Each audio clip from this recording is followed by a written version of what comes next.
আসসালামু আলাইকুম। মোহসেনা শাওন আপনাদের সবাইকে আমন্ত্রণ জানাচ্ছি এনটিভির মধ্যাহ্নের খবরে।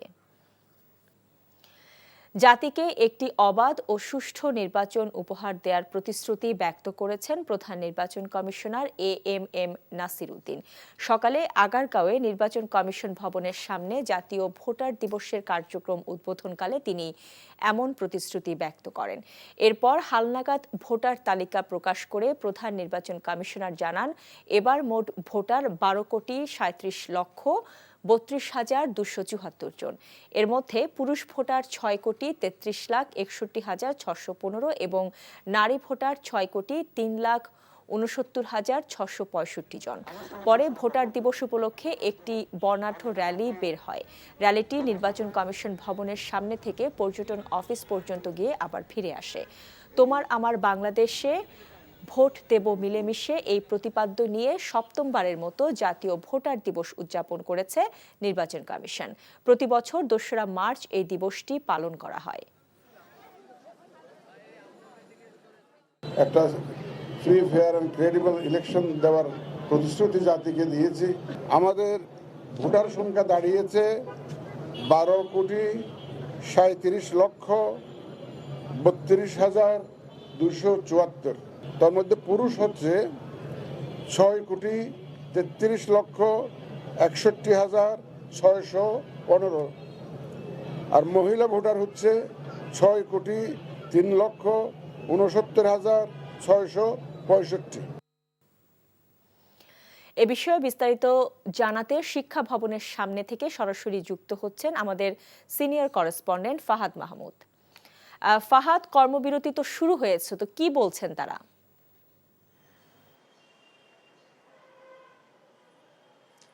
শাওন, আপনি জানেন যে সামাজিক যোগাযোগ মাধ্যম ফেসবুকে লেখালেখির কারণে 25 ক্যাডারের 12 জন কর্মকর্তাকে দেওয়া বহিষ্কারাদেশ এবং প্রত্যাহার এবং আন্তঃক্যাডার বৈষম্য নিরসনের দাবিতে পূর্ণ দিবস কর্মবিরতি পালন করছে 25 ক্যাডারের সদস্যরা। সকাল 11টা থেকে তারা নিজ নিজ দপ্তরে কালো ব্যাজ ধারণ করেছেন এবং আজকে সারাদিন তারা পূর্ণ বিরতি পালন করবেন, অফিস করবেন না। অফিসে এসেছেন কিন্তু অফিস করবেন না। এই মুহূর্তে আমার সাথে আছেন আন্তঃক্যাডার বৈষম্য নিরসন পরিষদের আহ্বায়ক ডক্টর মফিজুর রহমান। আমি তার কাছে জানতে চাই যে আপনারা যে এই কর্মবিরতি পালন করছেন সেটা কতটা যৌক্তিক এবং সেটির দাবি যদি না মানা হয় সেক্ষেত্রে আপনারা কি করবেন? ধন্যবাদ আপনাকে। প্রথম হচ্ছে যৌক্তিক বিষয়টির যে প্রসঙ্গ আসছে সেটা হলো, আমরা যখন আন্তঃক্যাডার বৈষম্য নিরসন পরিষদের পক্ষ থেকে সেবামূলক জবাবদিহিমূলক রাষ্ট্র গঠনের জন্য চেষ্টা চালিয়ে যাচ্ছি, সেটা নিয়ে যখন আমরা কথা বলছি, সেই কথা বলার প্রেক্ষিতে আমাদের 12 জন ব্যক্তিকে সাময়িক বরখাস্ত করেছে। কিন্তু হুবহু এর থেকে আরও অনেক নোংরা ভাষায় তারা কিন্তু সোশ্যাল মিডিয়ায় কথা বলেছেন। তাদের এরকমের 22 জনের নমুনা আমরা দিয়ে এসেছি উপদেষ্টাদের কাছে, কিন্তু তাদের কিন্তু সাময়িক বরখাস্ত প্রত্যাহার হয়নি। প্রশাসন ক্যাডারের ব্যক্তিরা, কিন্তু তাদেরকে কোনো সাময়িক বরখাস্ত করেনি, আমাদেরকে সাময়িক বরখাস্ত করেছে। সুতরাং এটা যে একটি এটাও একটি বৈষম্য। এই বৈষম্যের বিরুদ্ধেই এই সাময়িক বরখাস্তের বিষয়ে আমরা সোচ্চার হয়েছি। দাবি মানা না হলে কি করবেন? আমরা দাবি মানা না হলে আমরা আশা করি এটা মেনে নিবে। যদি মানা না হয় আমরা পরবর্তীতে আমাদের পরিষদ আবার বসবো, আগামী সপ্তাহের মধ্যে বসে আমরা আবার পরবর্তীতে কর্মসূচি ঘোষণা করব। সেটা আমরা আলোচনা করে এটা দিব কর্মসূচি। শাওন, আপনি জানছিলেন যে 25 ক্যাডারের সদস্যরা আজকে সারাদিন পূর্ণ দিবস কর্মবিরতি পালন করবে। তাদের যে দাবি দেওয়া আছে এবং সেই দাবি দেওয়া যদি মেনে না হয় সেটি পরবর্তীতে তারা নতুন কর্মসূচি ডাক দিবে। শাওন। ফাহাদ মোহাম্মদ, ধন্যবাদ আপনাকে। জানছিলাম 25 ক্যাডারের কর্মবিরতির খবর। জিয়া চ্যারিটেবল ট্রাস্ট দুর্নীতি মামলায় বিএনপি চেয়ারপারসন খালেদা জিয়াকে 7 বছরের দণ্ড থেকে খালাসের রায়ের বিরুদ্ধে রাষ্ট্রপক্ষ ও দুদকের আপিলের শুনানির জন্য আগামীকাল সোমবার দিন ধার্য করেছেন আপিল বিভাগ। দুদকের আইনজীবীর আবেদনের প্রেক্ষিতে আশফাকুল ইসলামের নেতৃত্বাধীন 3 বিচারপতির আপিল বেঞ্চ এ আদেশ দেন। এর আগে 2024 সালের 27 নভেম্বর চ্যারিটেবল ট্রাস্ট দুর্নীতি মামলায় বিএনপি চেয়ারপারসন খালেদা জিয়াকে 7 বছরের দণ্ড থেকে খালাস দেন হাইকোর্ট। সাজার বিরুদ্ধে খালেদা জিয়ার আপিল মঞ্জুর করে বিচারপতি AKM আসাদুজ্জামান ও বিচারপতি সৈয়দ এনায়েত হোসেনের হাইকোর্ট বেঞ্চ এ রায় দেন। 2018 সালে জিয়া চ্যারিটেবল ট্রাস্ট দুর্নীতি মামলায় খালেদা জিয়াকে 7 বছরের সশ্রম কারাদণ্ডের আদেশ দেন ঢাকার বিশেষ আদালত। পরে এ রায়ের বিরুদ্ধে আপিল করেন খালেদা জিয়া।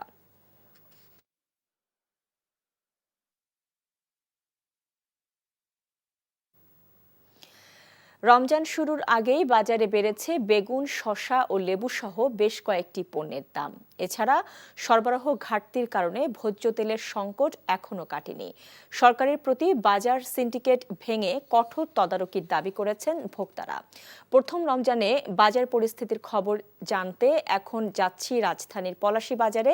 সেখানে আছেন আমাদের স্টাফ করেসপন্ডেন্ট আরাফাত ইসলাম। আমরা সরাসরি যাচ্ছি তার কাছে। আরাফাত, প্রথম রমজানে নিত্যপণ্যের দাম বাড়া বা কমার কি চিত্র আপনি বাজারে দেখছেন?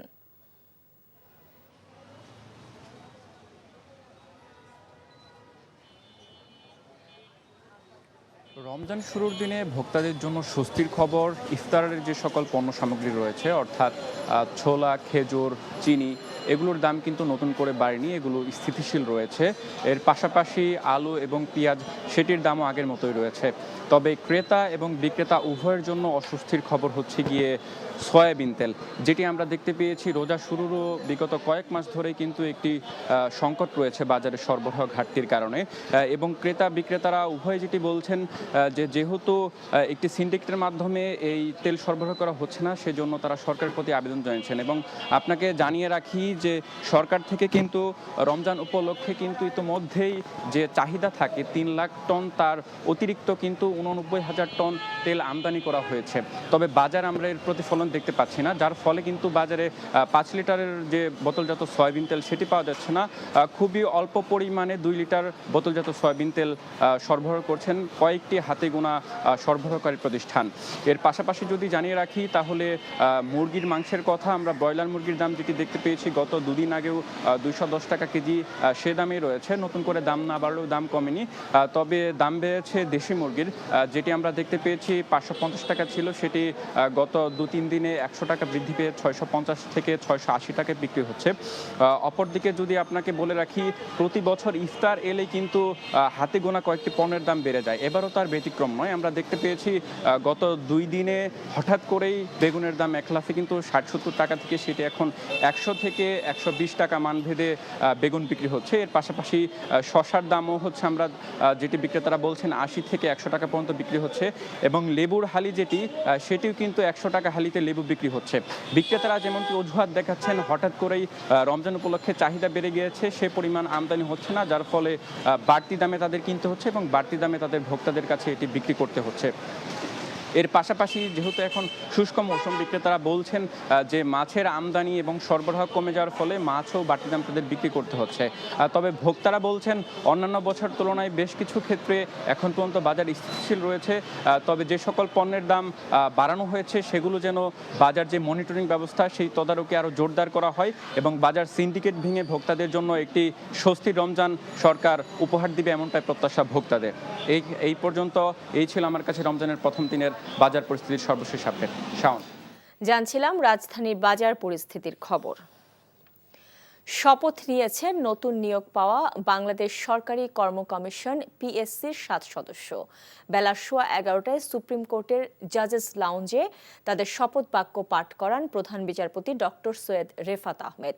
শপথ অনুষ্ঠান পরিচালনা করেন registrar general doctor Aziz Ahmed Bhuiyan. এর আগে গত 18 ফেব্রুয়ারি সংবিধানের 138(1) অনুচ্ছেদে দেওয়া ক্ষমতা বলে রাষ্ট্রপতি তাদের নিয়োগ দেন। নতুন নিয়োগপ্রাপ্তরা হলেন ঢাকা বিশ্ববিদ্যালয়ের অধ্যাপক মোহাম্মদ শরীফ হোসেন ও অধ্যাপক আরফিনা ওসমান। বিসিএস স্বাস্থ্য ক্যাডারের কর্মকর্তা অধ্যাপক doctor ATM Farid Uddin, brigadier general অবসরপ্রাপ্ত আনোয়ারুল ইসলাম, অবসরপ্রাপ্ত অতিরিক্ত পুলিশ মহাপরিদর্শক মুনির হোসেন, বাংলাদেশ কৃষি বিশ্ববিদ্যালয়ের অধ্যাপক শাহনাজ সরকার, পররাষ্ট্র ক্যাডারের অবসরপ্রাপ্ত কর্মকর্তা সাব্বির আহমেদ চৌধুরী। অন্তর্বর্তীকালীন সরকারের সাফল্যের থেকে ব্যর্থতার পাল্লা ভারী মন্তব্য করে নাগরিক ঐক্যের সভাপতি মাহমুদুর রহমান মান্না বলেছেন, সুষ্ঠু নির্বাচন অনুষ্ঠানের জন্য এই সরকার কিছুই করেনি। তাদের পক্ষে সুষ্ঠুভাবে নির্বাচন আয়োজন করাও সম্ভব নয়। নতুন রাজনৈতিক দলকে স্বাগত জানিয়ে তিনি বলেন, সঠিক রাজনৈতিক চর্চা না করলে তাদের ভবিষ্যৎ ভালো হবে না। আর পতিত আওয়ামী লীগে ফিরে আসার সম্ভাবনা নেই উল্লেখ করে বর্ষিয়ান এই রাজনীতিবিদ জানান, এই মুহূর্তে আওয়ামী লীগ বাংলাদেশের মানুষের কাছে অপাংতেয়। এনটিভির সাথে একান্ত সাক্ষাৎকারে এসব কথা বলেন মাহমুদুর রহমান মান্না। নজরানা চৌধুরীর রিপোর্টে থাকছে বিস্তারিত। সমর্থন ও অন্তর্বর্তীকালীন সরকার দায়িত্ব নেয়ার প্রায় 7 মাসে সরকারের ব্যর্থতার পাল্লাই ভারী মন্তব্য নাগরিক ঐক্যের সভাপতি মাহমুদুর রহমান মান্নার। কতখানি সফল মনে করি সরকারকে পার্সেন্টেজ ওয়াইজ, আমি বলেছিলাম 40% হবে ম্যাক্সিমাম, 60% ফেইলিয়ার। এনটিভিকে দেয়া বিশেষ সাক্ষাৎকারে তিনি কথা বলেন নিজের রাজনৈতিক জীবন, বর্তমান সরকারের সাফল্য ব্যর্থতা, নতুন রাজনৈতিক দলের আত্মপ্রকাশ, সামনের জাতীয় নির্বাচন, নিজ নির্বাচনী এলাকা এবং পতিত আওয়ামী লীগ সরকারের ভবিষ্যৎ নিয়েও। অন্তর্বর্তীকালীন সরকারের মূল্যায়ন করতে গিয়ে মান্না বলেন, যারা প্রাত্যহিক কাজই ঠিকমতো করতে পারছে না তারা বড় কাজ কিভাবে করবে। জিনিসের দাম বাড়ছে, ওনার কোনো কনসার্ন নাই, মানুষের চাকরি নেই, উনি কিছু করছেন না। ল অ্যান্ড অর্ডার এত খারাপ হয়ে গেছে, যদি দেখতাম যে ডক্টর ইউনূস ডিসকোর্সে আছেন কন্টিনিউয়াসলি, যেই ব্যাপারেই বিতর্ক বা কিছু হচ্ছে উনি এর সাথে কথা বলছেন, করতে করতে একটা জায়গায় আসছেন, উনি তো সাইলেন্ট। আমার প্রাত্যহিক জীবনেই মানে স্বচ্ছ হলো না, আরামপ্রদ হলো না, আপনি কিছুই করলেন না, বড় জিনিস আপনি কোত্থেকে করবেন। সরকারের ব্যর্থতা সুষ্ঠু নির্বাচনের পথে প্রধান অন্তরায় বলেও মন্তব্য করেন তিনি। ডিসেম্বরে ইলেকশন করবার কোনো তৎপরতা দেখি না। আপনি যে ফ্রি ফেয়ার ইলেকশনের কথা বলছেন তার জন্য আপনি কিছুই করেন নাই। যেই পার্টির ভোট কেন্দ্রে শক্তি বেশি থাকবে ওই ডমিনেট করবে, বাকিরা কিচ্ছু করতে পারবে না। পুলিশ বসে থাকবে। 6 মাস কি কম সময় নাকি? কি করেছেন বলেন? পুলিশের ব্যাপারে মিনিমাম কিছু করেছেন যে আমি এরকম দেখছি না। শেষ পর্যন্ত ওই তোর বড়ি খাড়াবড়ি তোর যা আছে ওই দিয়েই করতে চাইবে। নবগঠিত রাজনৈতিক দলকে স্বাগত জানিয়ে নাগরিক ঐক্যের সভাপতি বলেন, নতুন রাজনৈতিক দল আসলে রাজনীতির চর্চা বাড়ে, তবে রাজনীতির নামে কুচর্চা করার বিষয়েও সতর্ক করেন তিনি। রাজনীতির চর্চা যত বাড়বে তত ঠিক, কিন্তু সেই চর্চাটা যদি কুচর্চা হয় তখন কি হবে? ক্ষমতায় যাওয়ার পরে অ্যাজ এ কমিউনিটি ছাত্ররা রাজনীতি করছে, তারা মাঠে যখন যাবে তখন বাস্তবতা বুঝবে এবং এই বাস্তবতার সাথে অ্যাডজাস্ট করেই তাদেরকে রাজনীতি করতে হবে। তারা রাজনীতি করবে কিন্তু ছাত্র রাজনীতি বিরোধিতা করবে, তা তো হবে না। পতিত আওয়ামী লীগের সহসা বাংলাদেশের রাজনীতিতে ফিরে আসার কোনো সম্ভাবনা নেই বলেও মন্তব্য করেন মান্না। একই সাথে আগামী নির্বাচনে তাদেরকে অংশ নিতে দেওয়ার বিপক্ষেও মত দেন তিনি। আমি ওদের ঘুরে আসতে পারবারই সম্ভাবনা দেখি না। ম্যাটেরিয়ালি এমন কিছু করতে হবে যেটা মানুষ একটু থমকে দাঁড়িয়ে মনে করে আচ্ছা দেখি তো তারা কি করে। মানুষ তাদের দিকে দৃষ্টি দিতেই রাজি না। সেন্টিমেন্ট মানুষের মধ্যে আছে, তারা ইনক্লুসিভ পদ্ধতিতে তাদেরকে আনা যাবে মনে করি না। মানে যদি গভর্নমেন্টের পক্ষ থেকে কোনো রেস্ট্রিকশন নাও দেওয়া হয়, তাদের প্রার্থীরা মানুষের কাছে আসতে পারবে না, মানুষের বিক্ষোভ এরকমই থাকবে। আপনাদের অবস্থানটা কি? তাদের কি নির্বাচনে অংশ নিতে দেওয়া উচিত? ব্যক্তিগতভাবে দলগতভাবে মনে করি না, এটা বিশৃঙ্খলা বাড়াবে। রাজনীতিতে ইতিবাচক ভাবমূর্তি তুলে ধরার জন্যই তিনি সারা জীবন কাজ করেছেন উল্লেখ করে ডাকসুর পরপর দুবারের নির্বাচিত ভিপি মাহমুদুর রহমান মান্না রাজনীতিতে গঠনমূলক বিরোধিতা থাকবে এবং সেটাই গণতন্ত্রের সৌন্দর্য বলেও মন্তব্য করেন। Nazrana Chowdhury, NTV news, Dhaka. BNP চেয়ারপারসনের উপদেষ্টা ও স্থায়ী কমিটির সদস্য ব্যারিস্টার রফিকুল ইসলাম মিয়ার স্ত্রী প্রফেসর ডক্টর শাহিদা রফিক আর নেই। রোববার ভোরে রাজধানীর ইবনে সিনা হাসপাতালে ৭৭ বছর বয়সে তিনি ইন্তেকাল করেন। ইন্না লিল্লাহি ওয়া ইন্না ইলাইহি রাজিউন। হঠাৎ করে রক্তচাপ কমে গেলে ডক্টর শাহিদা রফিককে আইসিইউতে ভর্তি করা হয়। পরে স্বাস্থ্যের আরও অবনতি হলে মৃত্যু হয় তার। ডক্টর শাহিদা রফিক এর মৃত্যুতে শোক জানিয়েছেন বিএনপি ভারপ্রাপ্ত চেয়ারম্যান তারেক রহমান ও মহাসচিব মির্জা ফখরুল ইসলাম আলমগীর। মরহুমের প্রথম জানাজা আজ বাদ জোহর ধানমন্ডির আইএসডি বিশ্ববিদ্যালয় ও দ্বিতীয় জানাজা বাদ আসর ঢাকা বিশ্ববিদ্যালয় জামে মসজিদে অনুষ্ঠিত হবে। একসময়ে স্রোতস্বিনী চিত্রা, কিন্তু কালের আবর্তে রূপ ও যৌবন সবই হারিয়েছে এই নদী। এখন মৃতপ্রায় চিত্রা, এর বাঁকে বাঁকে অবৈধ দখল, সেই সঙ্গে দূষণে শেষ হয়ে যাওয়ার পথে নদীটি। দখলদারদের হাত থেকে চিত্রাকে রক্ষা করে বহমান নদীর নিজস্ব রূপ ফিরিয়ে দেওয়ার দাবি এলাকাবাসীর। নড়াইল প্রতিনিধি এম মুনির চৌধুরীর পাঠানো রিপোর্টে থাকছে বিস্তারিত। চিত্রা নাম শুনলেই মনে পড়ে তানভীর মোকাম্মেলের চিত্রা নদীর পারে চলচ্চিত্রের নাম। এই নদীর তীরে বসেই ছবি আঁকতেন বরেণ্য শিল্পী এস.এম. সুলতান। নড়াইল শহরের বুক চিরে বয়ে যাওয়া নদীতে বর্ষাইলি নৌকাবাইজ, জেলেদের দল ভেদে মাছ ধরা, কিন্তু দখল আর দূষণে সব এখন চলে গেছে স্মৃতির পাতায়। দখলদাররা যেন গলা টিপে ধরেছে চিত্রাকে। ধীরে ধীরে সংকুচিত হচ্ছে নদী। চিত্রা নদী হচ্ছে আমাদের নড়াইলের প্রাণ। কিছু অসাধু লোকের কারণে আজকে এই চিত্রা নদী হুমকির সম্মুখীন। জলজ প্রাণী মাছ টাছ মরে সাফ হয়ে যাচ্ছে, এতে করে আমাদের এই চিত্রারগুলো বসবাসে অযোগ্য হয়ে যাচ্ছে। অতএব চিত্রাকে আমাদের সবাই বাঁচানো উচিত। প্রশাসনের জরিপে বাড়িঘর, ব্যবসা প্রতিষ্ঠান নির্মাণ করে নড়াইল শহর এলাকাতেই নদী পার দখল করে আছে অর্ধশতাধিক জন। শনাক্ত হওয়ার দীর্ঘদিন পেরিয়ে গেলেও উচ্ছেদ নয়, এখনও বহাল তবিয়তে আছেন তারা। আগে রুই মাছ পাইছি, কাতলা মাছ পাইছি, বাইলে মাছ পাইছি, বাইন মাছ পাইছি, চিংড়া মাছ পাইছি, শর্টফুটি পাইছি, রায়েক পাইছি, আর এখন তা বলতে কিচ্ছু নাই। নদীতে আর কি সেখানে এই বাথরুমের থেকে শুরু করে যাতে ময়লা ড্রেনের পানি মানে সব নদীতে ফেলে। স্থানীয়দের অভিযোগ, প্রভাবশালী অনেকেই সরকারি খাস জমি দেখিয়ে জমি দখল করে স্থায়ী নিবাস গড়েছে নদী পাড়েই।